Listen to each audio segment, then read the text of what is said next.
Hello and welcome to STARCAST from Planet Waves. My name's Eric Francis Coppolino, the host of Planet Waves FM on Pacifica Radio, and the author of the Planet Waves horoscope and a few other things here and there.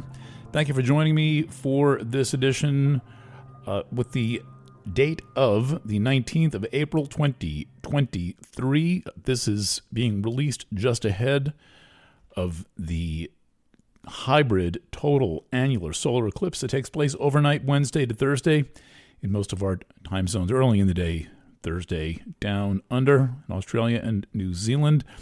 Thank you for tuning in.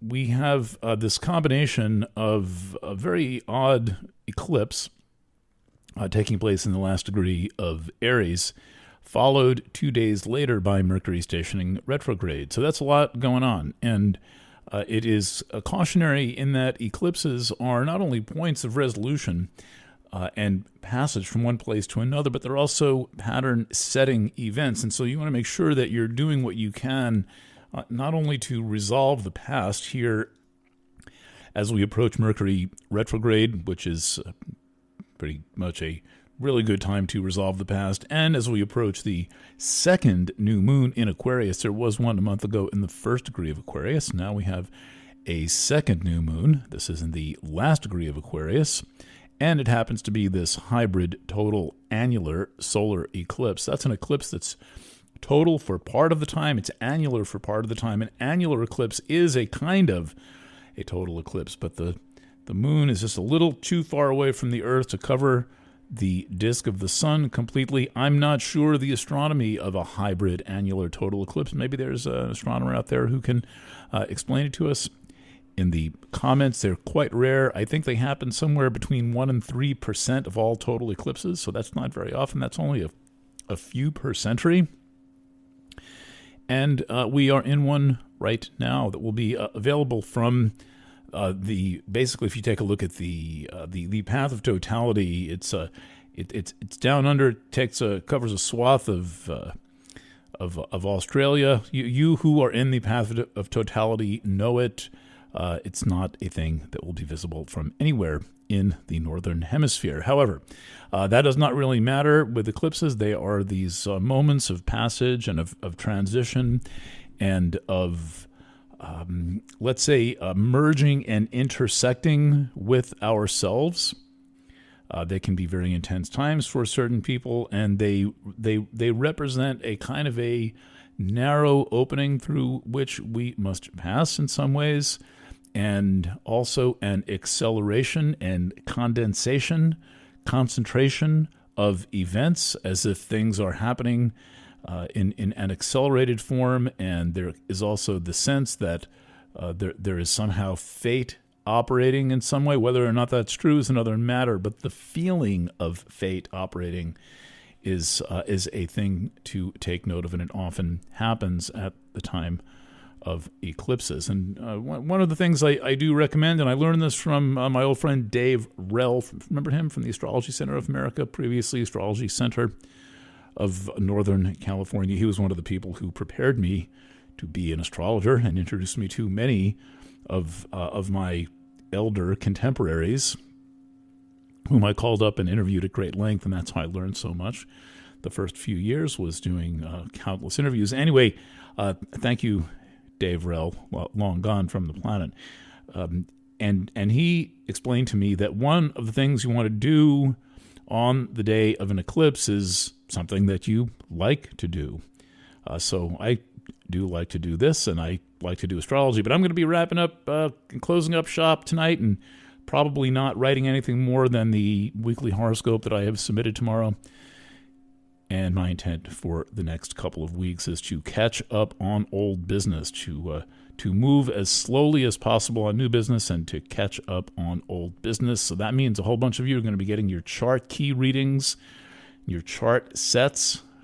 Long overdue. Thank you for your patience. All right, let's talk about the Mercury retrograde process. So I was hanging out with my friend Kyle yesterday in his cafe, his little bistro, his little glutinous bistro in Kingston, in New Paltz, and was kind of giving him a stand-up on stand-up rap on how to handle Mercury retrograde. What are the basic things that you need to know? I've now been observing Mercury retrograde since the mid-1980s, since long before I was an astrologer. And so I've had almost 40 years of observing these things, and not only observing them, but doing so while I've been working as a journalist, you see. So working as a journalist, you are in the flow of information. You are always standing in or around a couple of big mysteries, and there is lots that can go wrong in journalism. There's lots that can go right. And so I have found it highly informative to use what I am learning as a journalist as a way of keeping track of what the astrology means and how it works. And I'm also into astronomy, and the Mercury retrograde effect is a real thing. When something like the New York Times does a story, if you've got a Times subscription, look up Mercury retrograde in the New York Times, and you'll see they once did a feature story, which I thought was a great idea, which is they had a couple of writers work and call up places like Metro North and Amtrak and maybe Con Edison and ask them to check their data and see if there are more delays or canceled flights or trains or more things going wrong. And what they found out is that there isn't, at least in and around New York City, and in this one limited anecdotal study. And so my, let's say, main theory of Mercury retrograde is that it is primarily a mental phenomenon. The thing that everything about Mercury retrograde has in common either is our awareness or how we respond to what happens. And so computers, break on a fairly regular basis, and cell phones are on the fritz, it seems like, half the time. And the thing that is different during Mercury retrograde is that Mercury is retrograde, and Mercury is, above all else, the planet associated with thought, with ideas, and with sentience. From the Bhagavad Gita, one of my favorite descriptions of Lord Krishna, which I think is perfect for Mercury, is that it is the mind of the senses and the consciousness of creatures. And so it is all about sentience. It's all about where and how we bring our awareness. Now, we know the usual thing with Mercury retrograde as written by the great Debbie Kempton Smith in Secrets from a Stargazer's Notebook. Don't sign, don't buy. Mercury is retrograde. But the question is, why don't sign and don't buy? It's easy to quote that, right? And it's if you're determined, it's fairly easy to follow the rules, right? Once I was renting a studio, the old Book of Blue studio at 33 North Front Street in Kingston, and this is going on around the time of a Mercury retrograde. And so I convinced the owner of the building, now my friend Stefan Sanzi, to hold the place for me and not take my deposit, my security deposit, and not sign the lease until I said we were good to go. And he agreed to that. And we finally signed the lease on Easter Sunday morning. That was the day that I picked. There were 3 owners of the building, and I'm still friends with 2 of them. One of them has left the area. So, but here's the thing, I signed that lease, and it really worked out quite well.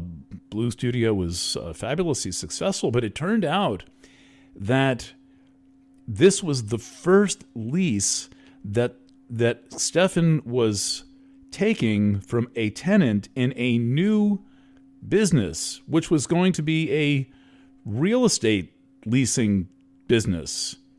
And so not only was it me signing the lease for a studio, it was also the electional astrology of Stefan's whole business that he's still in now and has like 100 units in the city of Kingston. And so this is one of the reasons why it is so important to know what you're doing with this stuff. And if you don't know what you're doing, and learn enough to ask some questions, read some stuff, and when you are approaching astrology, it's better to not bring superstition. Bring a journalistic approach: who, what, where, when, and why. Ask the basic questions. And so all these years of Mercury retrograde, I've been asking, well, how is this even possible? So let's just check in with the fact that from a physical standpoint, the planet Mercury is passing between the Earth and the Sun. And the planet Mercury is a ginormous hunk of steel. It is iron, sorry. Unless somebody made it into steel. Who knows, maybe it's stainless steel. But it's a hunk of iron, it's magnetic, and we are electrical devices, basically. You know, our consciousness, whether or not electricity itself controls sentience, it's certainly involved.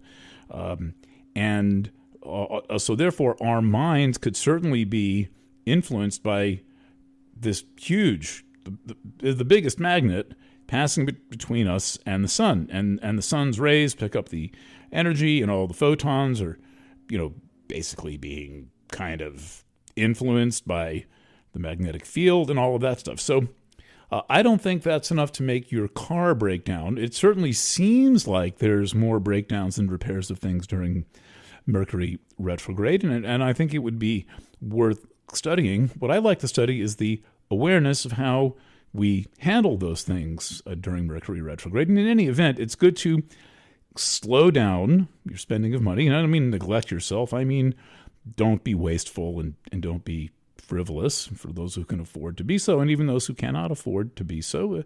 Spend money on things you need and on things you really want, and most things, especially expensive ones, can wait a few weeks. And I've done pretty much every experiment possible of what you can do under Mercury retrograde, with the exception of something like buying a house or buying a car. That's too big for me to experiment with. But I've tried the rest, and I have found that what tends to happen is things don't work out as planned under the influence of Mercury retrograde. They may have to be renegotiated. The thing you purchase may not be right for the job, and the money is somehow wasted, or there's complications. And so if you really have to do something under Mercury retrograde, sure, you do it. In one instance, the first time I ever bought a new car in 2007, I purchased the thing, and that was the timing, but I left it on the lot.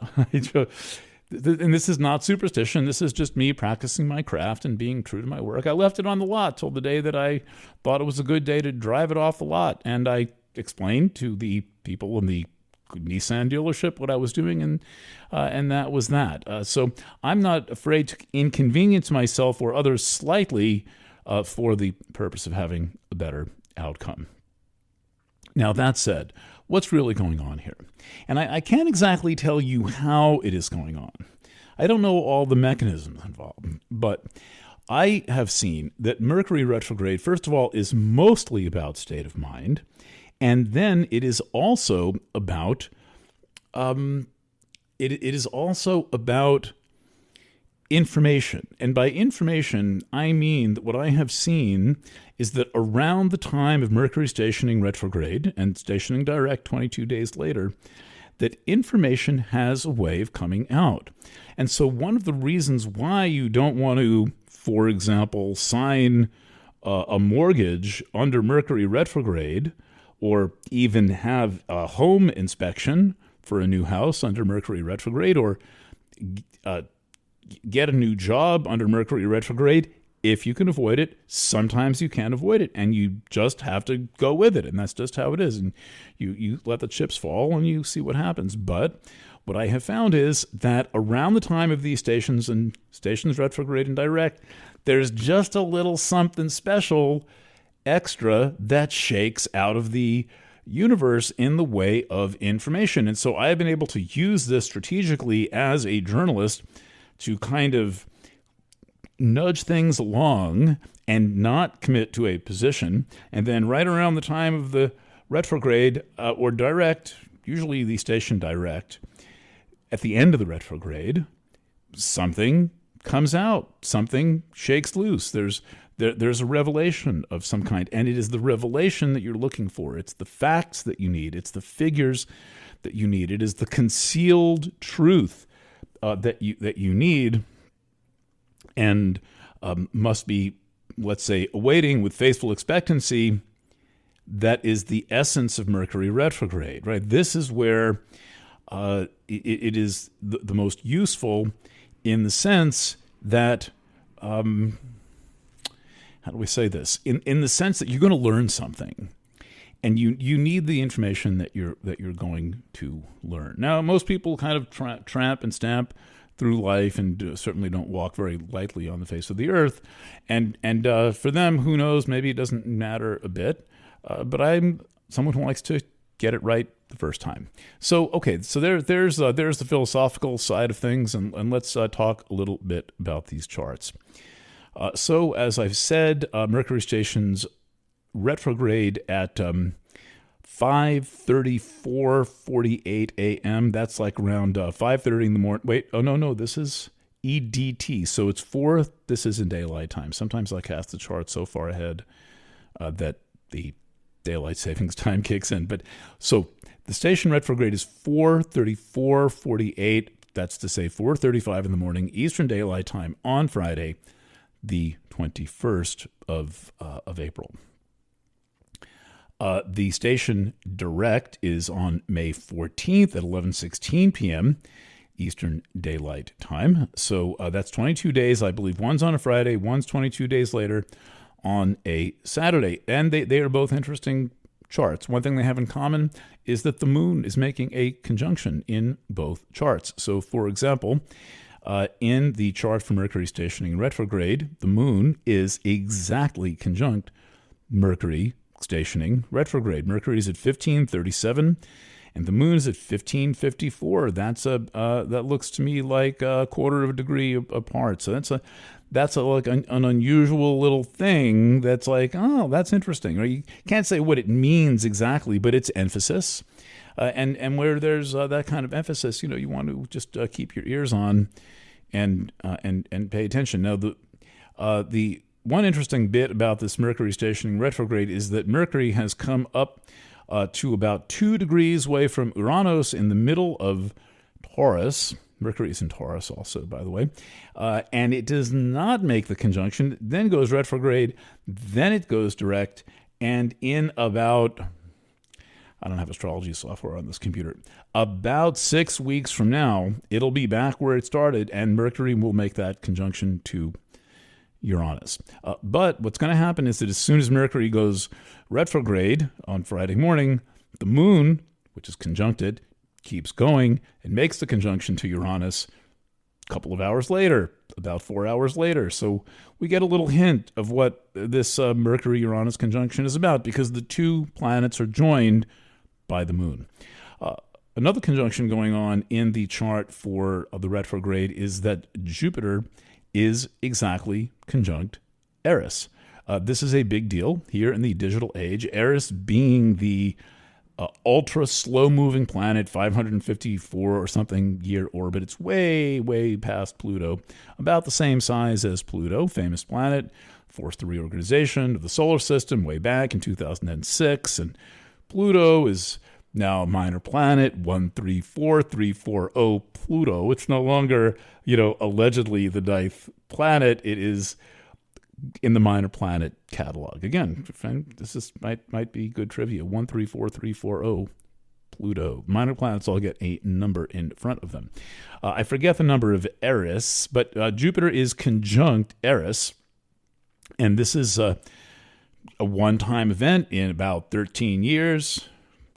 And it is probably, I don't know if it's going to be the last Jupiter conjunction to Eris in Aries. It may be, but I haven't checked that one, but it's looking like it might be, because Eris is getting quite near the end of Aries. It's only 6 degrees out from the end, 5-6 degrees out from the end of Aries. Hard to believe that is moving along like that. 130 years Eris spends in Aries. And at this Mercury retrograde and through the weekend is Jupiter conjunct Eris. And so there is a lot of creativity in that. There's a lot of There's just a lot of power packed into that conjunction of Jupiter and Eris, and I haven't studied those very carefully, so this will be an interesting one to get a feeling for. This looks like something that's adventurous and that is bold and that comes with a kind of uncertainty that you may utilize in a way, so you can set aside false certainty, let yourself wonder what's going on, how things are shaping up, and then observe how you respond and what your circumstances and environmental conditions are like. One thing about Eris is I have the viewpoint that it is intimately involved with electronic and electrical and digital mass communications. I see this through the historical study of Eris in Aries in particular. Eris has been in Aries since 1922. So the 100th anniversary was in 2022. And this is the era of first of radio, then of television and cinema, and then as if that wasn't enough, then the digital realm swallowed all of the above, swallowed radio, swallowed television, and swallowed cinema in one enormous gulp.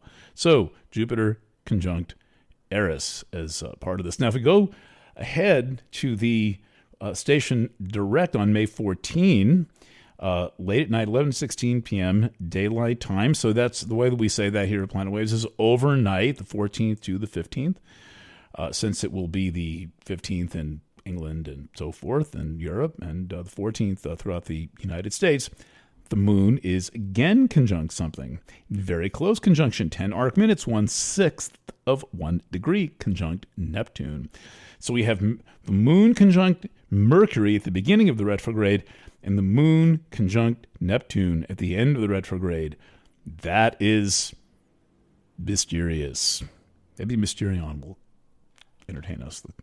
The superhero from South Park with the question mark over his head, Mysterion. Okay, so also the retrograde happens just as the sun enters Taurus. Sun's at 59 minutes, and then Mercury stations direct. The sun is at 24 and change of Taurus, so this retrograde will take most of the sun's journey through Taurus. There's 6 days left to the sun in Taurus during Mercury retrograde, at the end of the Mercury retrograde. All right, so that is what I've got to say. There's plenty more at STARCAST.fm. If you're a subscriber to Planet Waves, please become one. If you like my astrology, this stuff does not just happen magically, nor grow on trees. And even if it did, we'd have to take care of the trees. So there's a subscribe thing right there on this, the 2-hour resident subscribers. You've got lots of different options for how to subscribe, and you can always request a promo code by writing to cs@planetwaves.net. Say that I sent you. Say, Eric said request a promo code, and we will give you a promo code. And right now we're offering, for full price subscribers, we're offering my chart set. I personally cast a set of charts for you and deliver it in a beautiful pocket folder with paper and a pen and graph paper and chart and the key glyph, the glyph key, so you can see what all the different symbols mean and a diversity of kinds of your chart. And I know exactly how to do this for new-ish students of astrology or people who are just curious, who want to have the physical object of their chart. I figured out how to send it to you in such a way that it's helpful. I know exactly what my dog likes to eat too. And then we have a pen and journal set that we can send you if you'd like that as well. And international shipping is more. It's become very expensive to ship this stuff internationally. I wish we could just do it, but we would lose money if we did. So we can't do that. So we want to just make sure everyone is taken care of around here, including you and including me. And that is what I have to say, perhaps, for this for this eclipse. So I'm going to sign off for now. I'll be sending out the horoscope for Thursday, the 20th, on Thursday to our subscribers, probably a little bit early. It also goes to subscribers on Substack. So if you are or interested in subscribing on Substack, you get all my investigative journalism And all of my podcasts that are not necessarily astrological, plus the astrology podcast, plus the articles, plus the horoscopes. What a great deal. From a writer you can actually send an email to and get something back. And even if you want to talk to me, I'll send you my phone number and we can talk. Try that somewhere else on Substack or anywhere on the internet.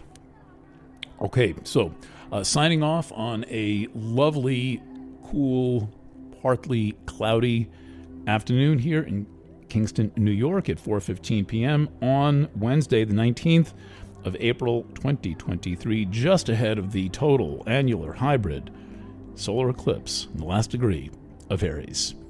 Don't be misled. Thanks for listening. Thank you for your trust and your time and your business. And bye for now.